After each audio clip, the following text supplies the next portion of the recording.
ప్రజాప్రతినిధి న్యూస్ కి స్వాగతం. కామారెడ్డిలో కొత్త బస్టాండ్ ఎదురుగా చేస్తూ ఉన్న ఆర్టీసీ సమ్మెకు మద్దతుగా ఎంఆర్పీఎస్ ఆధ్వర్యంలో మద్దతు తెలియజేస్తూ ఉన్నానని సీఎం రేవంత్ రెడ్డి ఎన్నికల సందర్భంగా ఇచ్చిన హామీ ఆర్టీసీని ప్రభుత్వంలో విలీనం, బకాయి పడ్డ పీఆర్సీలను చెల్లించాలి, ఆర్టీసీలో యూనియన్లను అనుమతించాలని మాదిగ రాజకీయ పోరాట సమితి వ్యవస్థాపక అధ్యక్షులు బిఎన్ రమేష్ కుమార్ మాదిగ, రాష్ట్ర అధ్యక్షులు కత్తుల కృష్ణమూర్తి ఆదేశాల మేరకు పాల్గొనడం జరిగింది. రాష్ట్ర ప్రభుత్వం తక్షణం ఆర్టీసీ కార్మికులను చర్చలకు పిలిచి సమస్య పరిష్కారం చేయాలని డిమాండ్ చేస్తున్నారు.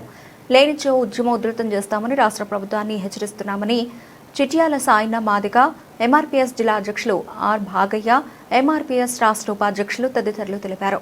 పేరు ఆర్ భాగయ్య, మాదిగి రాజకీయ పోరాట సమితి ఎంఆర్పీఎస్ రాష్ట్ర ఉపాధ్యక్షులు.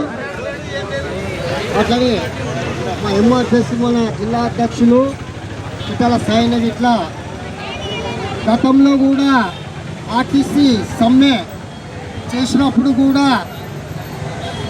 నిరంతరం రోజు కూడా మేము మద్దతు తెలపడం జరిగింది. అట్లనే గవర్నర్ శ్రీ మందకృష్ణ మాదిగ కూడా కాల్ ఫ్రాక్చర్ అయితే కూడా వీళ్ళకి మద్దతుగా మందకృష్ణ మాదిగ కూడా రప్పించడం జరిగింది.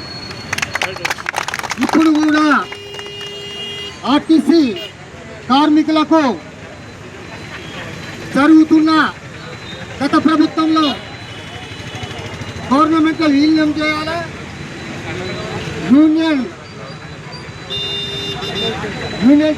చేయాలా, టీఆర్సీ చేయాలని గతంలో డిమాండ్ చేశారు.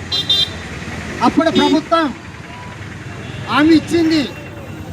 కానీ ఆ ప్రభుత్వం పోయినాక మళ్ళీ ఈ ప్రభుత్వం వచ్చినాక ఎక్కడ వేసుకున్న గొంగడి అక్కడనే ఉంది, ఎక్కడ చూసిన చెప్పులు అక్కడనే ఉన్నాయి. కార్మిక సమస్య ఇవాళ